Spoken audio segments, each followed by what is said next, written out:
The story you are about to see is a fib, but it's short. The names are made up, but the problems are real.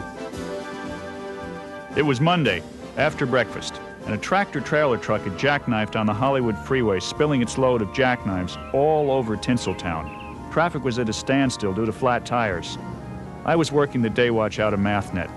My partner, who usually has to do this, was laid up with a bad knee which had been put in a cast. Head of our computer division is Debbie Williams. My name is Frankly. I'm a mathematician. Please. Uh-oh. I'd been working on a series of pranks someone was pulling on a number of local banks. No money was taken and no one was hurt. Just a little embarrassed.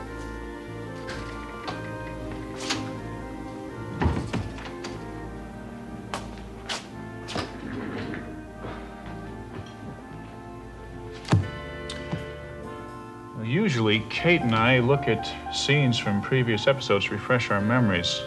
But Kate knows how to do that, and I don't. Well, I rely on my memory and a little note jotting. Sketching out what you know about a problem is a good way to solve it. I plotted the location of the 5 banks to see if there was some geographical pattern. But NG, no good. I looked for a pattern in the kinds of pranks because patterns are the essence of mathematics. Again, NG, they seemed unrelated. Get green peppers for meatloaf. I'll do that in Thursday's episode. Then my good old pard, broken wheel and all, found a pattern. She noticed that the first bank had assets of about $10 million. The second had assets in the 20 millions. The third in the 30s, and so on. It was a pattern, but it didn't seem to mean much on the face of it. Then Debbie called me at Kate's and told me that a 6th bank had been pranked. Again, no money gone. Just a practical joke that sent off the fire alarm sprinkler system and got the customers all wet. That brings us up to date. And it looks like there's a lot more work ahead.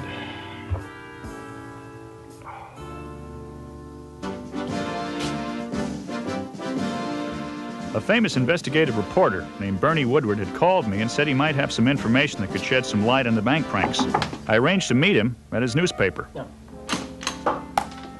Mr. Frankly? Right. Parker there. Thank you, Mr. Woodward.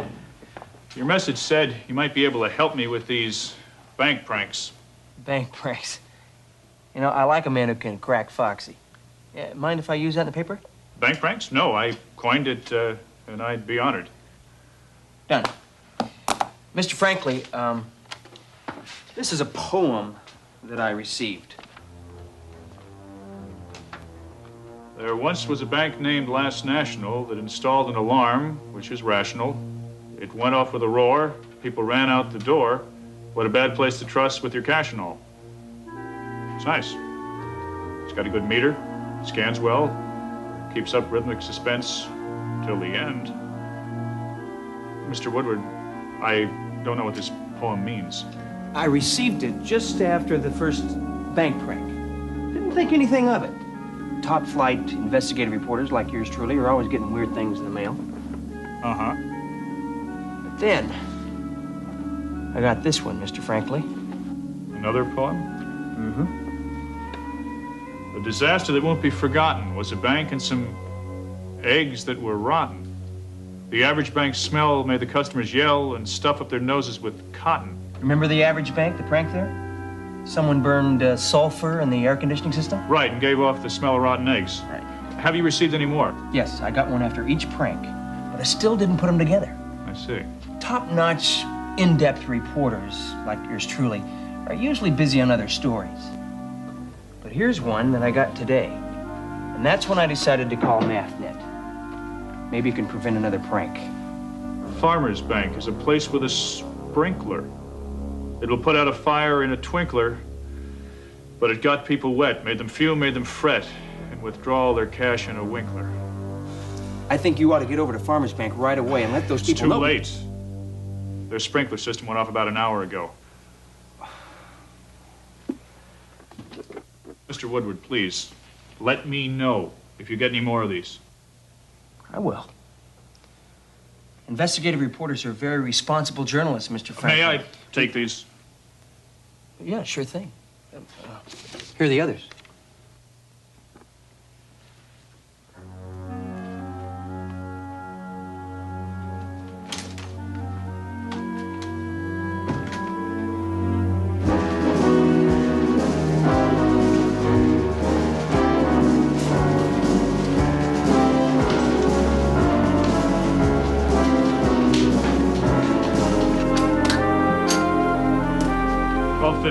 Kate called. 12:35, Kate called. 12:40, Kate called. George, Kate called. She sure did. A lot. She asked me to get a list of banks with assets between 70 and 80 million dollars. She says she has an idea about a pattern. I know. I think she's off in a wild chicken chase. Chicken chase? Or a pigeon chase, or ducks, or... Wild goose chase? Kate's line is busy. Well, when you do talk to her, give her this list, okay? Sure thing, Debbie.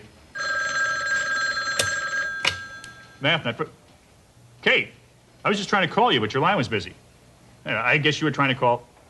Yes, I got your message. I got about 500 messages. What's up? What's up? Are you okay? George, I just know I've got something in this pattern sequence. Okay, Kate. But I've got sort of a pattern, too. Poems. George, I'm serious.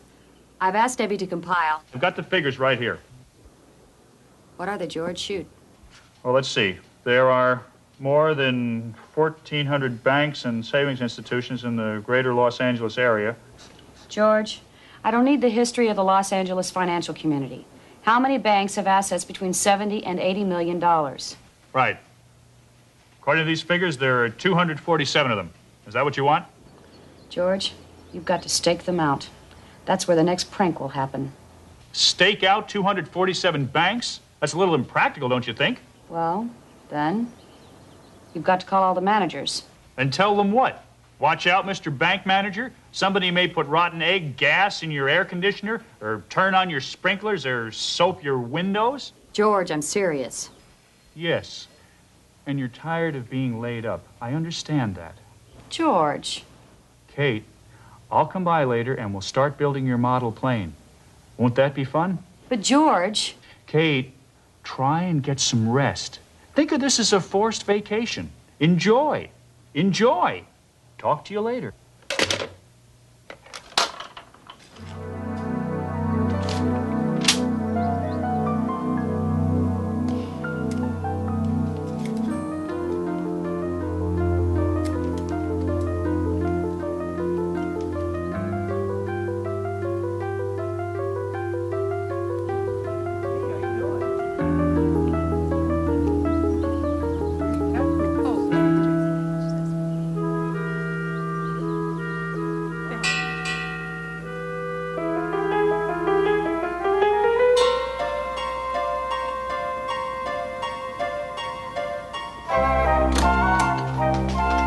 I gave Kate the figures, Debbie. Thanks, George. I may have found something interesting. I hope so. I could use something interesting about now. 6 banks have been pranked, right? Yep. I've culled some data about them. What are we looking at? A possible motive, I think.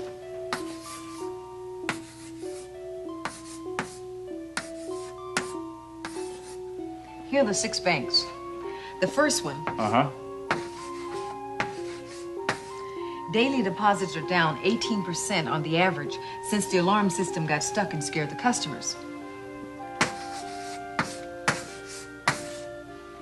After the rotten egg gas went through the air conditioning system, deposits went down 31%. That's almost a third, business-wise. And it goes on. Off 26%, down 24%,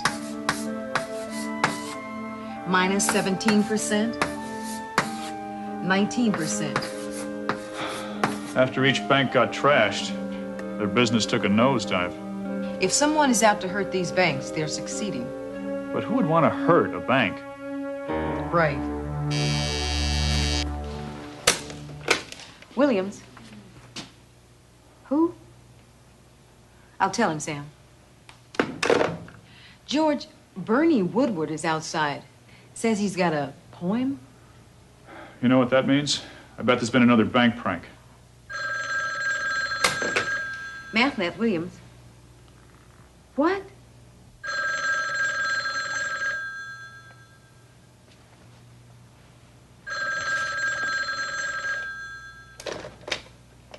Mathnet, frankly. Oh, hi, Kate.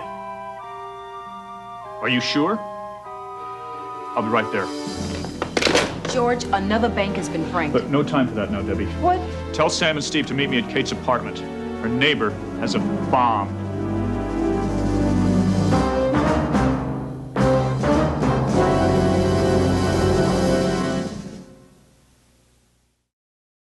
"100% of Mathnet" is a production of the Children's Television Workshop.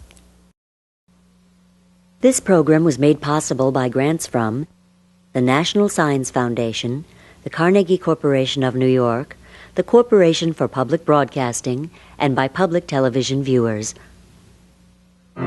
Corporate funding of Square One TV is provided by the Intel Corporation Foundation.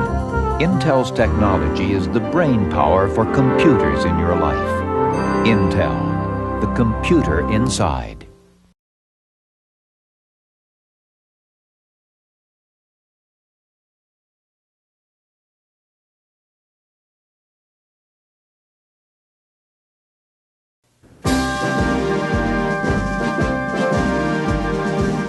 The story you are about to see is a fib, but it's short.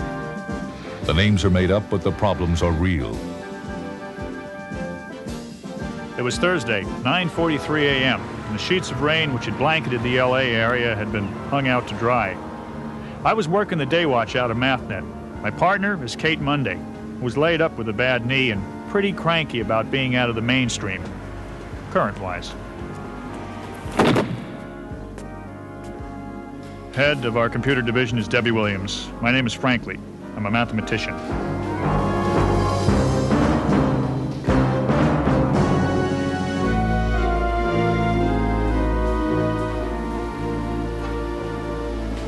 A series of pranks had been ongoing at area savings institutions, and I'd been trying to puzzle through to an answer as to who was playing them and why. No money was stolen, no one was hurt. They were just pranks which interrupted the flow of business. 8 banks had been pranked, and we learned that they were all owned by one man, A. Holding Co. I decided to pay him a visit.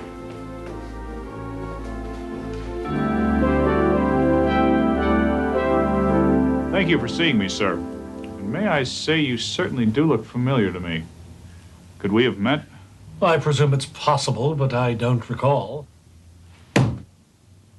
Did you used to manage Art's Deli Rats in the Studio City Little League? No. You said you wanted to talk about my banks. Yes, sir. Specifically the 8 that have recently been pranked. Any idea who would want to do this to you? No, and I've combed our records. Any disgruntled employees? Yes, but bankers always have disgruntled employees. Even gruntled employees, I'll bet.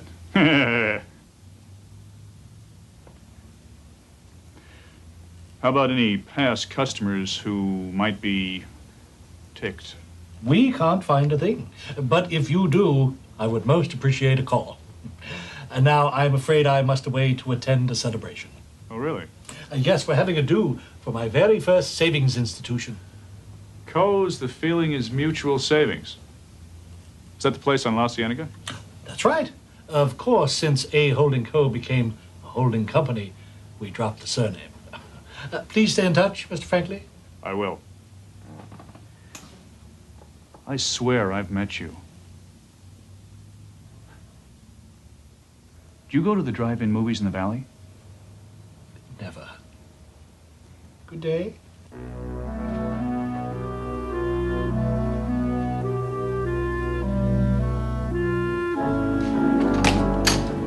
Morning, George. Hi, Debbie. Kate call? As a matter of fact, no. Bernie Woodward is here to see you. I'll take it from here, sweetheart. I got another poem, and it's a doozy. Another poem? Has there been another pranking? No. Let's see the poem. This poem I vow is my last. The time for bank pranking is past. I'm tired of holding and mutuals folding. There will be an incredible explosion. Have a nice day. Strange, huh? Yes. When did you get this, Bernie? I don't know. I haven't got a watch. About an hour ago.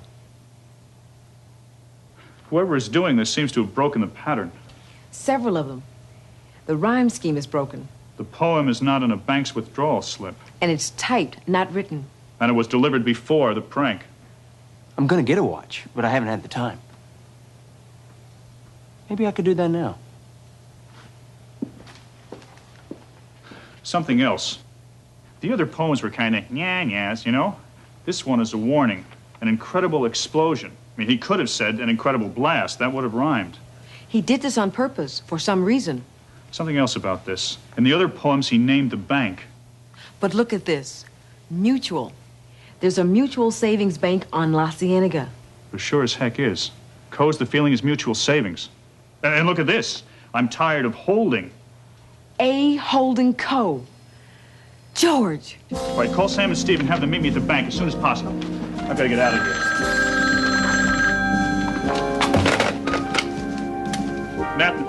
Mathnet, frankly. George, now take it easy. I want you to know I'm calm. I'm rational. What is it, Kate? I'm hot on the trail.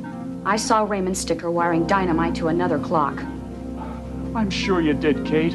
George, it was my clock. Kate, you can always get another clock. I really gotta... George, he was using wires. You don't use wires in a mechanical clock. It has to be dynamite. Come on, Kate. He left his apartment about 2 minutes ago. Now, I want you to get a search warrant and go over that place while he's gone. Kate, I have got a lead that is going to crack the bank prank caper, and I... Bank prank? I've got a neighbor who's building bombs, and you're running around after a prankster. Goodbye, Kate. I'll be there as soon as I can.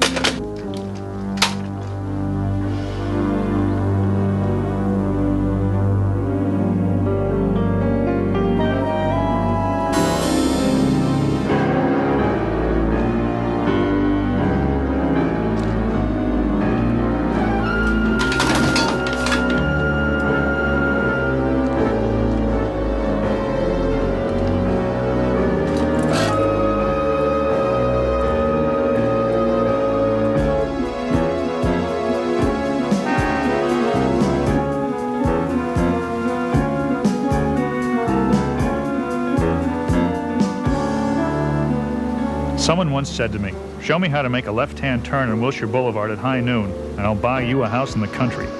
I knew what he meant. Traffic's always worse when you're in a hurry. That's why I like TV cops better than real-life cops. There's never any traffic and always a place to park.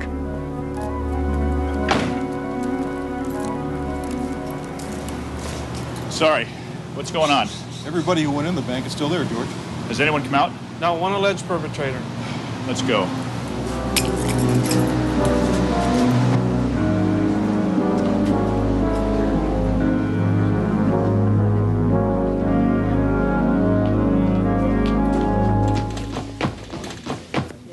Excuse me, Yes. Okay. Oh, Mr. Sticker. How do you do, Mr. Franklin? Excuse me, I'm in a bit of a hurry. Good day.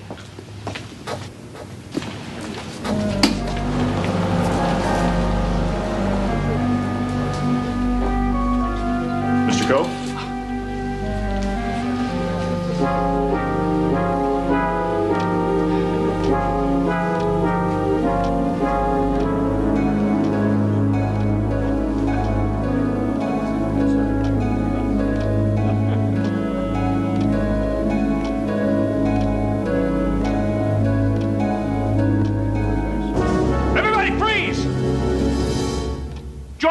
Mathnet! Sam, did you see the man that just left the bank? Yes. Arrest him. What for? Attempting to blow up a bank.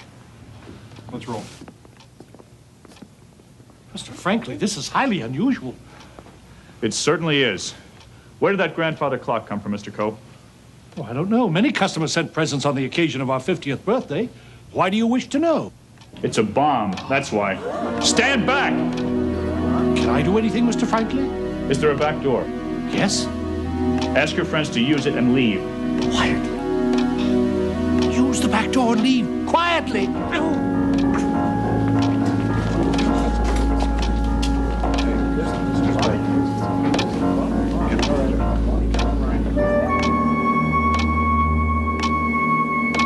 So Kate was right. These counterweights are really sticks of dynamite.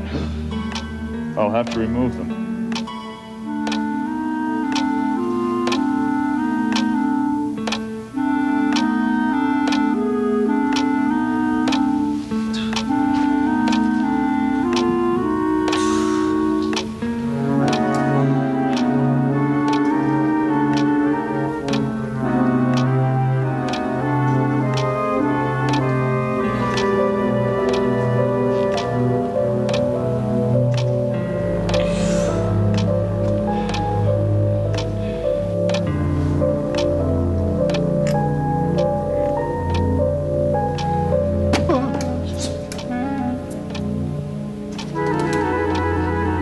Counterweights.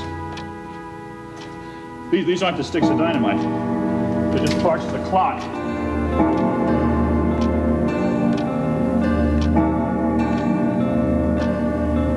I don't get it. You mean it's not a bomb? Well, if I took the weights off the clock, how come the clock is still working?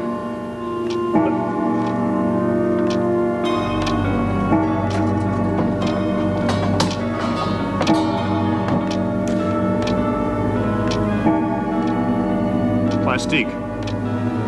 It's detonated by an electrical impulse.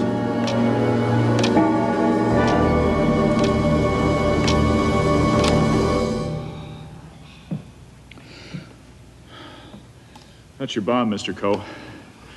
It's a plastic bomb set to be exploded by an electrical charge.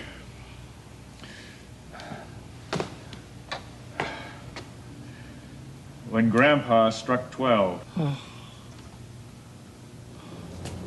We got him, George. Did you read him his rights? Yes, but I don't think he understood them. Raymond Sticker. Hello, Coe. What do you know? You just about went to Tokyo. You know this man? Yes, I do. I should say he does. You put me out of business. I vowed to get back at you, didn't I, holding Coe? Years ago, Sticker came to me for a loan to finance a stupid invention of his. Stupid! Ha! That's what you say. What was it?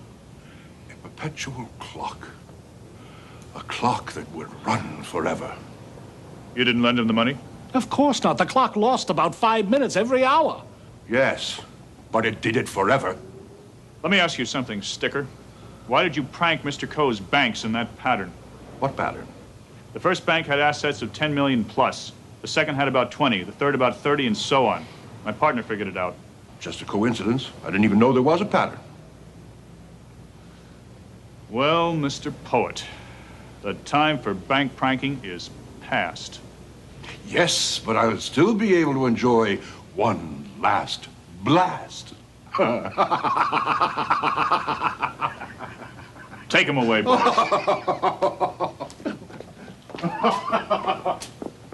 What do you suppose he meant by that? One last blast.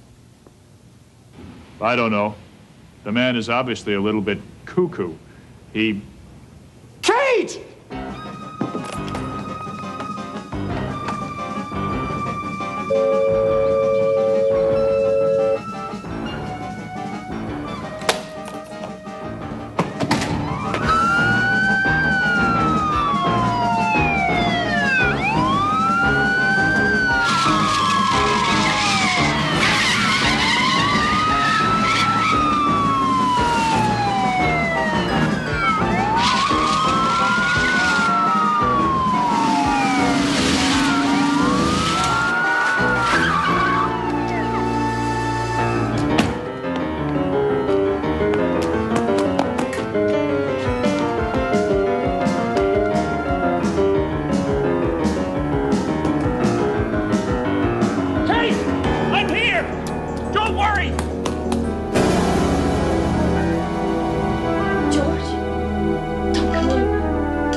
It's me. I'm coming in. No! George, there's a bomb in here with me. It's wired to the door. If you pull it open, it will set the bomb off. Don't open the door. Good point. I'll get a ladder and come over the balcony. Don't worry, Kate. George, there's no time. It's also set to a digital countdown clock that will go off in 1 minute, 13 seconds. Boy, Raymond thought of everything. George, get out of the building before it's too late. No, we can think of something. George, please, you've got the rest of your life in front of you. Get out while you can. Kate, is the wire taut or slack? Who cares? Answer me. It's slack. So if I open the door, it tightens the wire and sets off the bomb? I think that's how it works. I studied this kind of demolition in Mathnet school, Kate. That's nice, George. Get out of here. If we can keep the wire slack while I open the door... There's only 48 seconds left.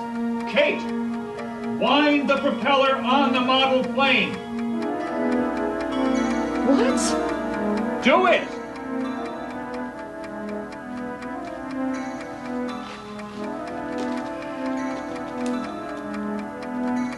George, get out. I loved working with you, but get out. Is it wound? Yes. Throw it at the clock. What? Do it, Kate! Gosh darn it!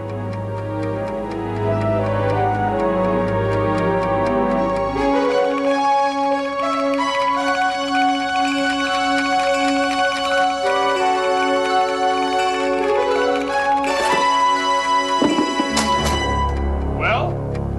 I did it. The clock is on the floor.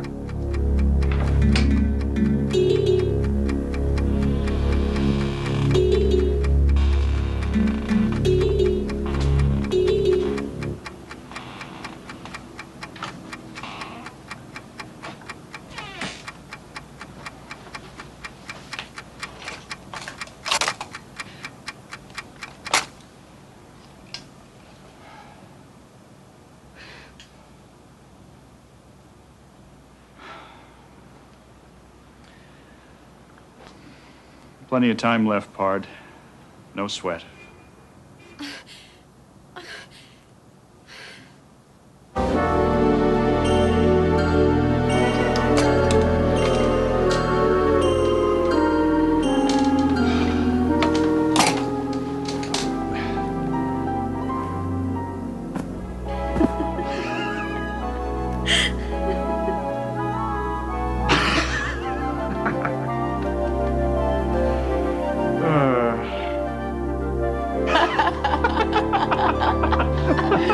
Kate's coming in this morning.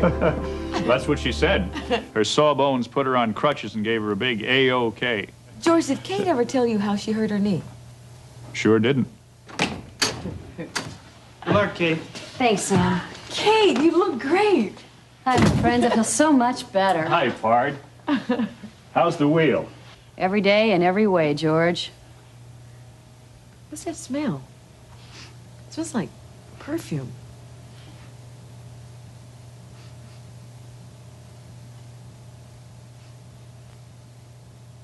I completely forgot. It's a note I got in Monday's episode. Forgot to read it. What? Who's sending you perfume letters, George? Martha. She says, see if Debbie and Kate would like to come by for dinner. When? Last Tuesday. Could you have made it?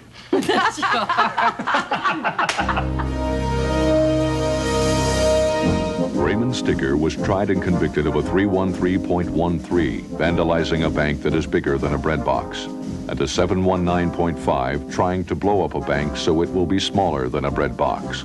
During the trial held in and for the County of Los Angeles, the defendant stated, I gave you the clues all in rhyme.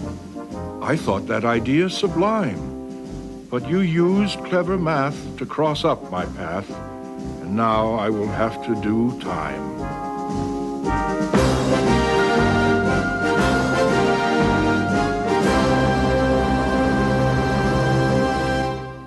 100% of Mathnet is a production of the Children's Television Workshop. This program was made possible by grants from the National Science Foundation, the Carnegie Corporation of New York, the Corporation for Public Broadcasting, and by public television viewers. Corporate funding of Square One TV is provided by the Intel Corporation Foundation. Intel's technology is the brain power for computers in your life. Intel, the computer inside.